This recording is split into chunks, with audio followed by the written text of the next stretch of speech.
Gold trusted gold buyers. మీరు తాకట్టు పెట్టిన బంగారాన్ని విడిపించి ఈ రోజు ఉన్న మార్కెట్ ధరకు కొనబడను. అమ్మాయి, నీ ఇష్టమైన చోట చదువుకో, నీ ఇష్టమైన చోట కాపురం చేసుకో, కానీ పెళ్లి మాత్రం ఇక్కడే ఈ ఊళ్ళోనే జరగాలి. ఎందుకంటే మన రెండు కుటుంబాలకి నువ్వు ఒక్కదానివేనే ఆడపిల్లని. ఎప్పుడో ఇంత ఉన్నప్పుడు చూశాను, మళ్ళీ ఇంత అయిన తర్వాత చూస్తున్నాను. నువ్వు వచ్చావు ఇంటికి పండగ కలు. ఎవడో బాగా బాగున్నారా? మీరు బాగున్నారా? నాకేంటండి శబాసుగా ఉన్నాను. రండి నా ఇంట్లో నాకు మర్యాదలు ఏంటండి? ఏంటండి సంగతులు? ఏం లేదు, మీ అన్నయ్య గారిది. ఏంటే అసలు ఆడు ఊసే నా దగ్గర ఎత్తొద్దు, లేకపోతే ఏంటంటే ఆడు తమ్ముడు నేను ఒకటి ఇక్కడ ఉన్నాను, నాకు కొంప గోడు పిల్ల జల్ల ఉన్నారని ఆడు గుర్తుంటే ఏడాది కోపాలని ఇక్కడికి రాకపోతాడా? అసలు మేము ఉన్నామోలేమో చూడకపోతాడా? అది కాదు బాబాయ్, నాన్నకి 24 గంటలు ఆటలు పోటీలు, ఇదేగా మీ నాన్నగారి చేస. రావటం కుదరలేదు అంటావు. అమ్మా రాని పెదనాన్న గురించి ఎందుకు గాని, చెల్లెం వచ్చింది కదా, నువ్వు వెళ్ళి పూరిల సంగతి చూడు. యారా చేసిన పూరీలు మొత్తం మీరిద్దరూ లాగించడమేనా? వచ్చిన వాళ్ళకి ఏమన్నా పెట్టేది ఉందా? యువతల పెద్ద మనిషి విశ్వం గారు వచ్చారు, ఆయన మంచి మర్యాద చూడొద్దు. అయ్యో భలేవాళ్ళే, మన ఇంట్లో నాకు ప్రత్యేకించి మర్యాదలు ఏంటండి? మీరెవరు అసలు? మీరు ఎవరనే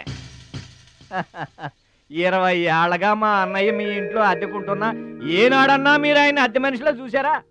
ఆయన కూడా అది తన సొంత ఇల్లు లాగానే చూసుకుంటున్నారా? మీకు పిల్లలు లేకపోయినా మా లక్ష్మినే మీ సొంత బిడ్డలా చూసుకుంటున్నారా? ఎవరండి ఈ రోజుల్లోనూ?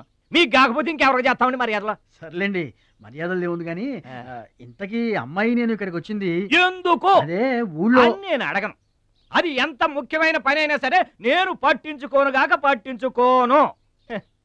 ఏళ్ల తరబడి ఎండిపోతున్న పొలాలకి వాన వచ్చినట్టుగా ఇన్నాళ్ళకి మా లక్ష్మి మా ఇంటికి వచ్చింది. ఏమైనా సరే పండగ వెళ్ళిన దాకా ఉండి తీరాల్సిందే, అంతే అంతే.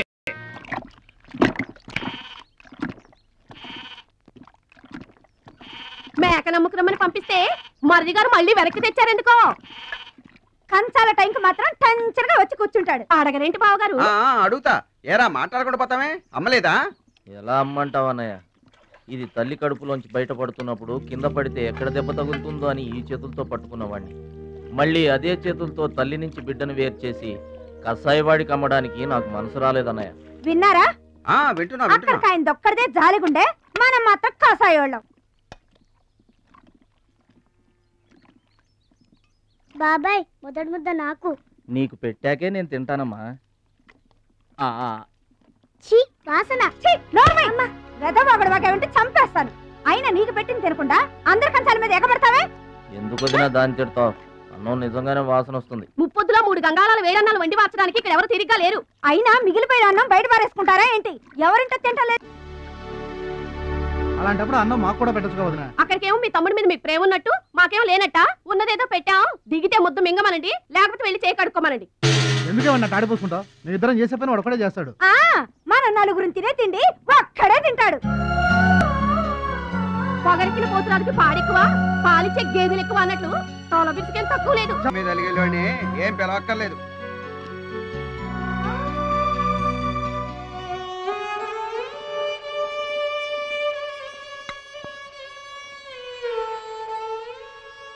రే రాముడు లక్ష్మణుడు, తేనండి, కొమ్మండి, పచ్చిగడ్డి ఎండిగడ్డి కలిపి కొట్టండి. అయ్యో మన భద్రాచలం తినలేదు పాపం, పలకరేద్దామని లేదు. ప్రేమ ఉండాలిరా ప్రేమ. మా పెద్దోదిని మాట కొంచెం పెలుసే గాని ఆవిడ చేత్తో ఆవకాయ పెట్టినా ఆనపకాయ వండినా అమృతం. ఈ పాటికి పప్పు ఆవకాయ కలిపి కొట్టేసి ఉంటారు. ఎవరో? నేనే. ఏంటి? అన్నం కలుపుకొచ్చాను. ఆవకాయ కూడా కలిపావా? ఓ నెయ్యి కూడా కలిపాను. నేనే పెడతా.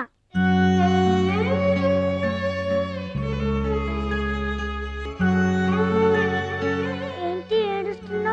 మా అమ్మ మాటలు గుర్తుకొచ్చాయా? మా అమ్మ గుర్తుకొచ్చింది. క్రితం జన్మలో నువ్వు మా అమ్మవై ఉంటావు. నాకు తల్లి ప్రేమ తెలియకపోయినా నీలో మా అమ్మను చూసుకుంటున్నాను. అయితే తిను.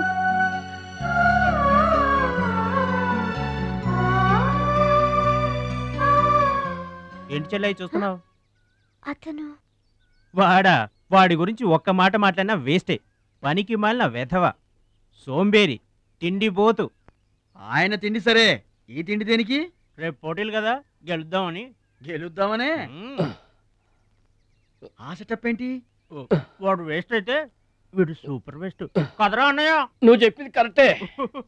వాడు పోటీలకేనా? గెలుద్దామనే. వాడు గెలుద్దామనే. వీడికి మ్యాథ్ ఎక్కువ, మోత్ తక్కువ. వాడికి కండ ఎక్కువ, కార్యం తక్కువ. దొందు దొందు. మా రోజుల్లో అయితేరా ప్రతి సంవత్సరం అమ్మా. నువ్వా? పాతికిస్తావా? పాతికేంటి?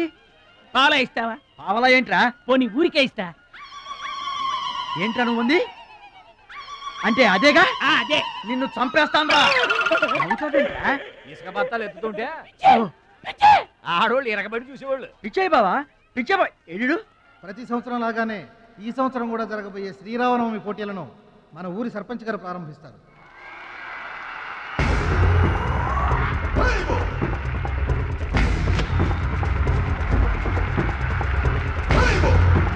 బాబాయ్ ఏంటి తోసుకుంటూ వస్తున్నా? మా బాబాయ్ గెలడం నేను చూడాలిగా. ఎవరు మీ బాబాయ్? అదిగో మిలమిలా మెరిసిపోతున్నాడే అతనే మా బాబాయ్. ఆ పంటపయ్య అతను గెలవడు. అదిగో సన్నగా ఉన్నాడే మా అన్నయ్య, అతనే గెలుస్తాడు. గాజ్ బెంక్ లో ఉన్నాడు, వాడేం గెలుస్తాడు? మా బాబాయ్ గెలుస్తాడు. లేదు, మా అన్నయ్య గెలుస్తాడు. మా బాబాయ్ గెలుస్తాడు. మా అన్నయ్య గెలుస్తాడు. అలాగా? మీ అన్నయ్య గెలుస్తాడా? సరే. ఎక్కడికి? దేవుడికి దండం పెట్టుకోవాలని. ఏమని? ఈసారి మళ్ళీ మీరు పడవెక్కినప్పుడు దానికి చిల్లు పడి మీరందరు గోదావరిలో మునిపోవాలి. అమ్మో, ఇలా కూడా దండం పెట్టుకుంటారా? మీ బాబాయ్ గెలుస్తాడు కానీ అలాంటి దండాలు పెట్టుకోవద్దు నువ్వు. సరే, మా బాబాయ్ గెలవాలని దండం పెట్టుకో. సరే.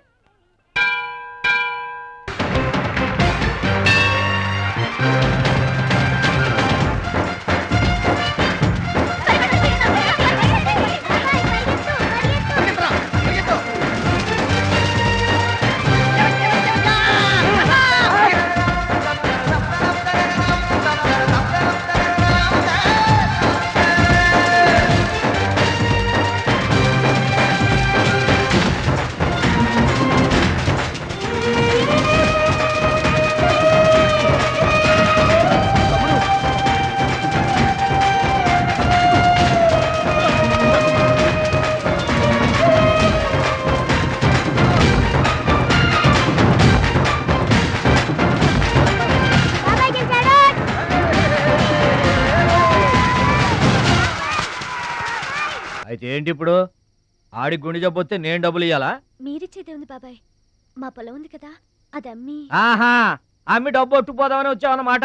మా తల్లే, వాటాలు పనిచేయడానికి మీ 5 పూచు పుల్ల కూడా లేదు ఇక్కడ. మా అమ్మ నాన్న వాడిని డిగ్రీ దాకా చదివించారు, అది గుర్తుంచుకోండి. వాడు చదువుకున్నాడు కాబట్టి వాడికి 5 ఎకరాలు పంచారు. మీరు చదువుకోలేదు కాబట్టి మీకు 20 ఎకరాలు ఇచ్చారు. అయినా ఇవాళ వాడి ప్రాణం మీదకి వచ్చి అవసరమై వాడి పొలం వాడు అమ్ముకుంటానంటే మీరు అభ్యంతరం పెడతారేంటండి? అయినా వాడికి చదువు వచ్చింది, చదువుకున్నాడు. మీకు చదువు రాలేదు, చదువుకోలేదు. వాళ్ళు రాలిపోతాయి మరో మాట మాట్లాడేవంటే. నాకు చదువు రాదు కాదు, ఆడి కోసం త్యాగం చేశా. అన్నయ్య నువ్వు పలక బల్పం పట్టుకో, నేను పలుకు పారా పట్టుకుంటానన్న. అన్నయ్య నువ్వు బళ్ళోకి వెళ్ళు, నేను బర్రెల కాపలాకి వెళ్తానన్న. అన్నయ్య నువ్వు లాగు చొక్కా వేసుకో, నేను గోసి పెట్టుకుంటానన్న. ఇలా ఆడి కోసం త్యాగాలు చేయబట్టి ఆడు చదువుకొని గొప్పడు అయిపోయాడు. ఇంకా ఆడి కోసం త్యాగాలు చేసి నా పెళ్ళం పిల్లల రోడ్ల మీద అడుక్కు తినమంటావా? చెప్పు చోమహా. అలా అంటావేంటి బాబాయ్? 15 ఏళ్లుగా మా పొలం మీరు పండించుకుంటున్నా ఒక్క పైసా కూడా అడగలేదు. ఇవాళ అవసరం వచ్చి మా పొలం మేము అమ్ముకుంటామంటే కుదరదంటారేంటి? ఏంటి నిలదీస్తున్నావా? నీకు సమాధానం చెప్పాల్సిన అవసరం నాకు లేదు. పిచ్చయ్య గారు, మీరు మాట్లాడుతుంది ఏమీ బాగలేదు. అరే, ఆపరేషన్కి అవసరమై వాడి పొలం వాడు. పొలం మాట ఎత్తకుండా ఉంటావంటే నేను రాత్రికేడ పడుకొని పొద్దుటే వెళ్ళిపోండి, లేదా అక్కర్లేదు, మేమే వెళ్ళిపోతాం.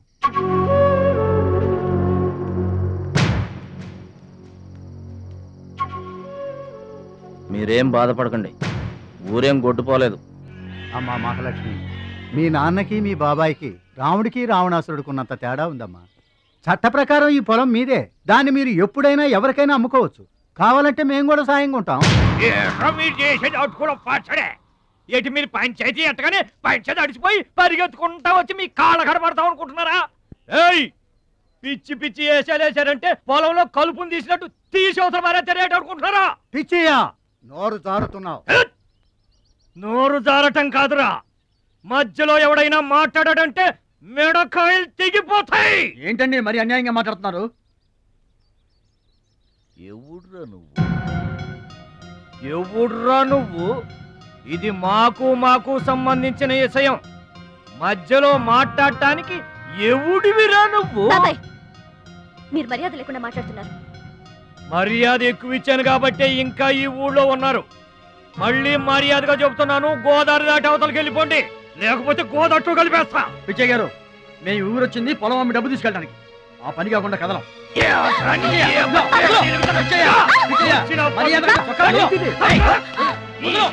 విజయ్ మావా, తప్పు చేస్తున్నావు. నువ్వెవర్రా చెప్పటానికి? మనిషిని రా పశువా. నాన్న మీదే చేసుకుంటావరా?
నాన్నగారికి కావాల్సిన మనిషి దొరికాడు. ఊళ్ళో పెద్ద మనిషిని నా మీదే చేసుకుంటావా? ఒరే భద్రాచలం, నీ అంతు చూస్తాను. చూసారులే పొండ్రా, మొదలే చూడలేదు, నా అంతేం చూస్తారు? ఇంత గొడవ జరిగిన తర్వాత ఇక మా పొలం ఎవరు కొంటారు? ఎవరో కొనకపోతే నేను కొంటానమ్మా. చుబ్బలు కొంటావా? పిడి కావాలా? నీకు ఏది కావాలి? వారం తిరగకుండా మీ డబ్బులు మీ చేతిలో ఉంటాయి. ఉంటానండి. ప్రెసిడెంట్ గారు డబ్బిచ్చి నిన్నే హైదరాబాద్ పంపిస్తాన్నారయ్యా. నేను హైదరాబాద్ రావటం ఏంటి, ఊరుకోండి. ఏంటమ్మాయి గారు మీరు కంగారు పడుతున్నారు? ఆపరేషన్ చక్కగా జరుగుతుంది, మీ నాన్నగారు 100 ఏళ్ళు చల్లగుంటారు. ఏంటండి తప్పు మాట్లాడానా? భద్రాచలం, అసలు నీ గురించి నువ్వెప్పుడైనా ఆలోచించుకున్నావా? ఆలోచించుకోవడానికి ఇంకేం ఉంటుందండి? కష్టపడి పని చేయడం, కడుపు నిండా తినడం, ఏళ్ళకి తొంగోవడం, అంతేనా? అంతకు మించి ఇంకేముంటుందండి? ఉంది. నీలో నీకే తెలియని ఒక గొప్ప కళ ఉంది. నీకోసం ఎదురు చూసే ప్రపంచం ఒకటి ఉంది. ఒట్టండి, ఒక్క ముక్క అర్థం కాలేదండి. ఇందులో అర్థం కాకపోవడానికి ఏముందయ్యా? చూడు, నీళ్లలో మునిగిపోతున్న పడవను కాపాడి ఒడ్డుకు లాక్కొస్తుంటే నీలో సంజీవని పర్వతం మోసుకొస్తున్న హనుమంతుడు కనిపించాడు. పంచాయతీలో అంతమందిని చితకబాదేస్తుంటే కొండల్ని పిండి చేస్తున్న భీముడు నీలో కనిపించాడు. చూడు భద్రాచలం, ఇన్నాళ్లుగా నీలాంటి వాడి కోసమే వాళ్ళ నాన్నగారు వెతుకుతున్నారయ్యా. నువ్వు వాళ్ళ నాన్నగారి చేతిలో పడితే టైకొండో ఛాంపియన్ అవుతావు. తాయికొండ? టైక్వాండో. భద్రాచలం కొండ తప్పితే నాకు ఇంకొక కొండ తెలియదండి బాబు. అందుకే నువ్వు తెలుసుకోవాలి. నువ్వు హైదరాబాద్ రావాలి. నమస్కారం అండి, నా బతుకు నన్ను బతకనియండి. ఈ ఊరు, ఈ ఏరు, మా వాళ్ళు, మా పొలం, ఇవి చాలండి నాకు. చూడండి, గోదావరమ్మ గడప దాటి నేను ఎక్కడికి రానండి. నువ్వు రావాలి. ఎస్, సూర్యుడు తాను ఉదయించిన చోటే ఉండిపోతానంటే లోకంలో వెళ్తురుంటుందా? కాబట్టి నువ్వు రావాలి, నువ్వు రావాలి, నువ్వు రావాలి.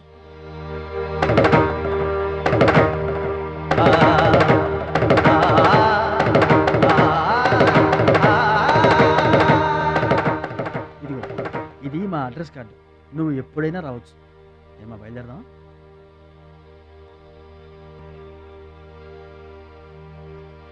వాడి జిమ్మడి పోను